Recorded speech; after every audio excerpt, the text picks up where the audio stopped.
Hola a todos y todas, mi nombre es Nadia Osol y en esta oportunidad vamos a hablar de biológicos y anti-TNF.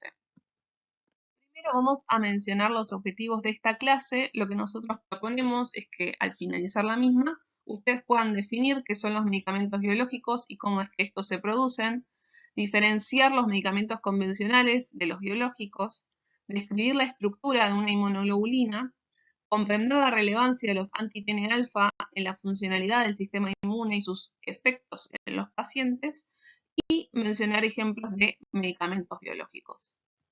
En primer lugar, vamos a hacer una breve descripción de los medicamentos biológicos.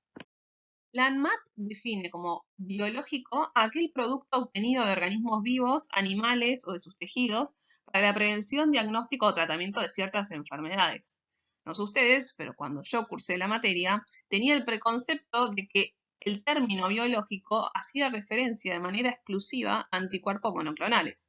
Pero a partir de esta definición, podemos dar cuenta de que esto incluye una amplia gama de productos, desde patógenos, toxinas, vacunas, sueros e incluso extractos de animales o tejidos o vegetales que son utilizados en la práctica diaria. Incluso nosotros vimos durante la cursada un biológico sin denominarlo como tal.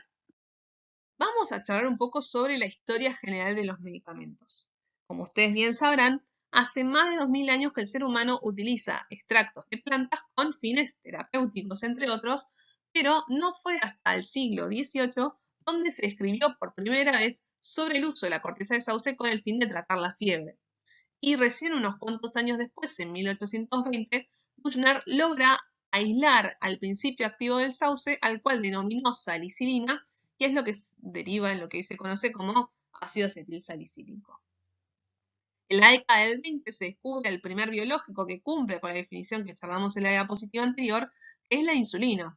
Como ustedes recordarán de la clase de diabetes, las primeras insulinas que se utilizaban eran naturales y se obtenían a partir de la extracción de la misma del páncreas de distintos animales, como por ejemplo el cerdo. Sin embargo, estas no se utilizan hoy día por las reacciones de hipersensibilidad que generaban. Si bien hacia el fines del 1800 se empieza a escribir sobre la existencia del ADN, recién en 1953 Watson y Crick proponen el modelo tridimensional de ADN con doble hélice que conocemos hoy día, y en 1970 César Milstein descubre a los anticuerpos monoclonales. Los obtuvo a partir de la fusión de linfocitos B con células tumorales de mieloma múltiple. Esto lo que generaba era una célula inmortal que tenía la capacidad de replicarse de manera infinita, digamos, y producir anticuerpos monoclonales. Esto fue lo que generó que Milstein obtuviera el Premio Nobel de Medicina en 1984. Los biológicos que conocemos hoy día se producen a partir de una serie de pasos. El primero consiste en el cultivo de células modificadas genéticamente en tanques fermentadores, es decir, tanques de acero inoxidable sellados que contienen los nutrientes suficientes para que las células puedan reproducirse y elaborar el producto que nosotros deseamos. Las células pueden ser bacterias o células animales o vegetales. El siguiente paso consiste en la extracción de la proteína, que esta puede estar o bien en las células, que van a ser lisadas y a partir de un proceso de centrifugación se van a extraer, o bien pueden estar en el medio de cultivo, que también a partir de un proceso de filtrado se extraen. Y luego van a ser purificadas también por distintos métodos cromatográficos o de ultrafiltración para contener sustancias altamente purificadas sin contaminantes. Y por último está el paso de la formulación, que consiste en una modificación farmacológica posterior a todo este proceso con el fin de mejorar los parámetros farmacocinéticos y farmacodinámicos para que estos sean más útiles. Según las características del producto biológico, se pueden clasificar en primera generación, si son copias de anticuerpos modificados o proteínas recombinantes, como son, por ejemplo, las hormonas naturales modificadas, las vacunas y anticuerpos, o bien pueden ser medicamentos que ya fueron generados con una modificación genética a fin de obtener una mayor eficiencia, que esta modificación puede ser antes o después de la purificación. Ahora sí pasaremos a hablar de los anticuerpos monoclonales. Este esquema busca representar a un anticuerpo monoclonal. Recordemos que son glicoproteínas de alto peso molecular que se encuentran formadas por 4 cadenas proteicas. 2 de ellas son cadenas pesadas y 2 son cadenas ligeras que se encuentran unidas por puentes disulfuro y tienen una región variable, que es aquella porción que se une con los distintos antígenos que existen, y una región constante, que es la porción que favorece a la estabilización entre la unión del anticuerpo con el antígeno. Y por último está la reacción Fab, que es la porción que se encuentra involucrada en el reconocimiento antigénico, y la porción cristalizable, que es la responsable de las funciones efectoras. Esta es una antigua nomenclatura que se continúa utilizando hoy día por varios autores para denominar a los anticuerpos monoclonales dependiendo del porcentaje que se corresponda con el anticuerpo humano. En caso de que el anticuerpo sea muy semejante al del ratón, en un 100%, se les va a agregar el sufijo OMAB, mientras que si la porción constante de las cadenas pesadas se corresponden al anticuerpo humano, es decir, entre un 65 y un 75%, se denomina este anticuerpo quimérico y se agrega el sufijo CIMAB a la denominación del anticuerpo monoclonal. En caso de que solo la porción variable de los anticuerpos monoclonales se corresponda con el anticuerpo del ratón, se denomina que es un anticuerpo humanizado y se agrega el sufijo SUMAB. Y en caso de que sea 100% similar al anticuerpo humano, se agrega el sufijo UMAB. Y además, dependiendo del blanco terapéutico del anticuerpo monoclonal, se agrega una sílaba previa al sufijo mencionado anteriormente. Por ejemplo, en caso de que sea un anticuerpo dirigido contra tumores, se agrega la sílaba TU, mientras que si fuera, por ejemplo, un anticuerpo dirigido contra el tejido óseo, se agrega la sílaba OS. Por otra parte, dependiendo de la estructura tridimensional, el anticuerpo puede corresponderse o no con la estructura que charlamos unas diapositivas anteriores. En caso de que sea la estructura completa, se lo denomina anticuerpo completo, que puede ser mono o biespecífico dependiendo contra qué blancos terapéuticos esté diseñado. Y si no, puede ser una porción de ese anticuerpo, por ejemplo, la región Fab. En cuanto a la farmacocinética de los biológicos, deben tener presente que cada uno tiene su farmacocinética específica. Sin embargo, podríamos definir que la farmacocinética general de los biológicos, al ser proteínas, se administran de manera parenteral con una muy buena biodisponibilidad, se distribuyen en el agua extracelular y en líneas generales no atraviesan las barreras con la excepción de la placenta, son metabolizadas por el sistema retículo endotelial y aquellas que sean de bajo peso molecular van a poder filtrarse a nivel renal. Vamos a comparar ahora una droga convencional con un producto biológico. Un ejemplo de la primera sería la aspirina, que como ustedes bien sabrán, se obtiene a partir de la síntesis química y presentan una estructura deficiente de bajo peso molecular en comparación a un producto biológico, que, como charlamos unas diapositivas atrás, se tratan de medicamentos o formulaciones que se obtienen a partir de la modificación genética y presentan una estructura compleja de alto peso molecular. Por otra parte, como charlaron en la clase de farmacología clínica, cuando una droga convencional se lanza al mercado, de esta se obtiene un genérico, que se trata de una droga que presenta el mismo principio activo y comparte ciertos parámetros farmacocinéticos, como por ejemplo el área bajo la curva, la Cmax, la dosis y vía de administración. Mientras que los productos biológicos lo que se busca es que tengan una efectividad similar y en caso de que lo presenten, se las denomina drogas biosimilares.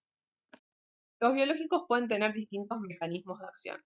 Pueden ser o bien bloqueantes, es decir, que interfieran con la acción del ligando endógeno a través de la unión al receptor de membrana, o bien se pueden unir a un ligando soluble o ser análogos del receptor, generando el secuestro del ligando endógeno.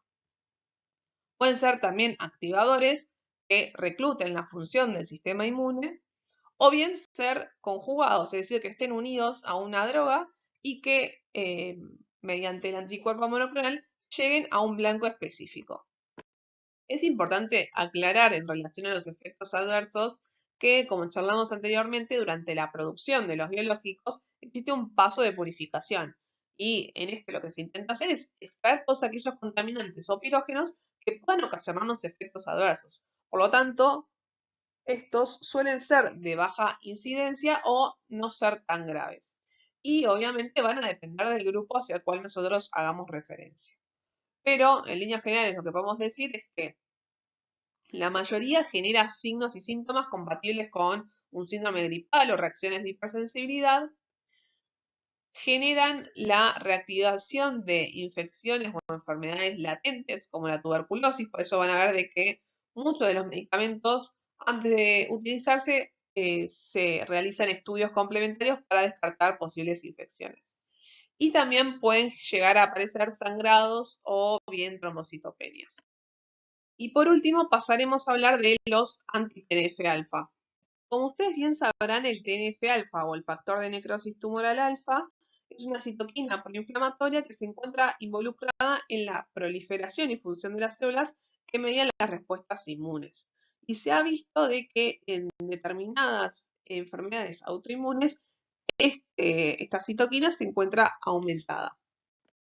Y es por esto que se diseñaron los anti-TNF-alfa, que tienen como mecanismo de acción la neutralización del TNF-alfa circulante, modulando la respuesta inmune. Esto lo que genera es una mejoría de los síntomas que presentan las enfermedades autoinmunes, pero no la causa de la enfermedad. Las principales indicaciones que tienen los anti-TNF-alfa son enfermedades autoinmunes. Dentro de ellas las que podemos señalar son la enfermedad de Crohn, psoriasis y artritis reumatoidea. Dentro de los efectos adversos de los anti-TNF-alfa podemos señalar, por un lado, la exacerbación o reactivación de infecciones graves.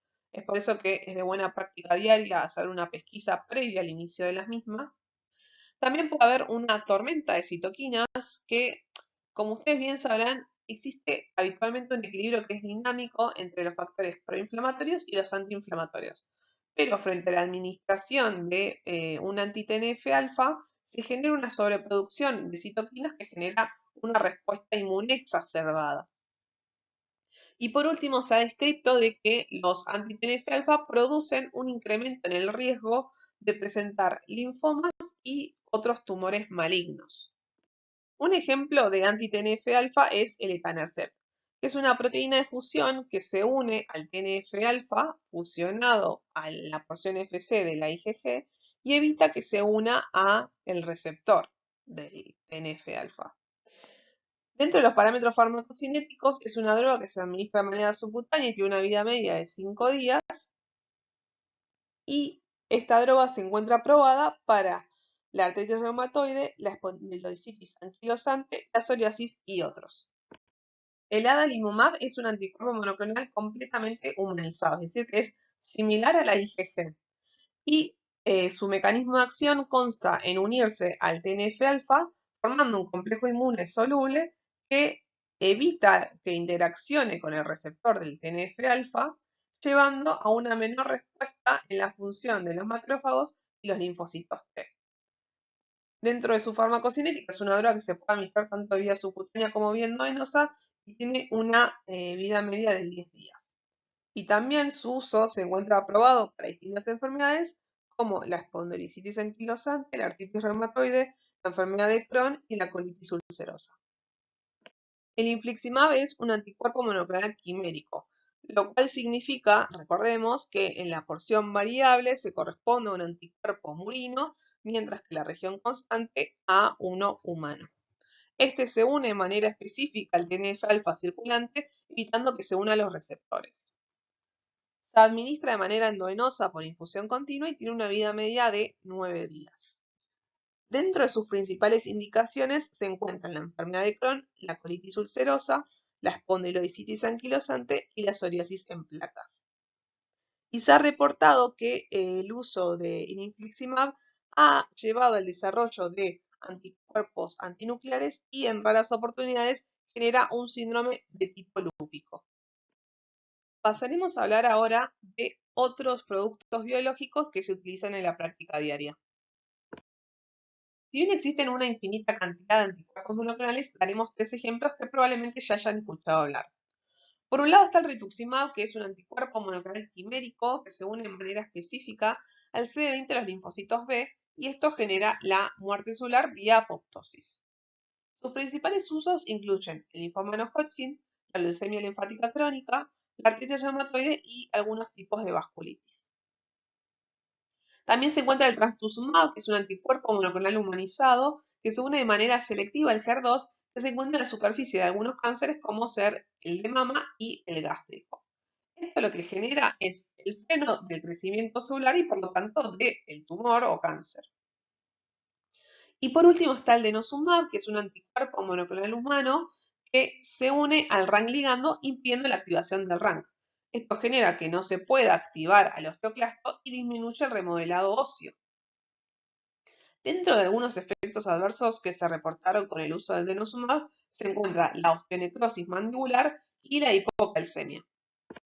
Y con esto ahora sí concluimos la clase de biológicos. Espero que les haya sido útil y ante cualquier duda pueden escribirnos por mail.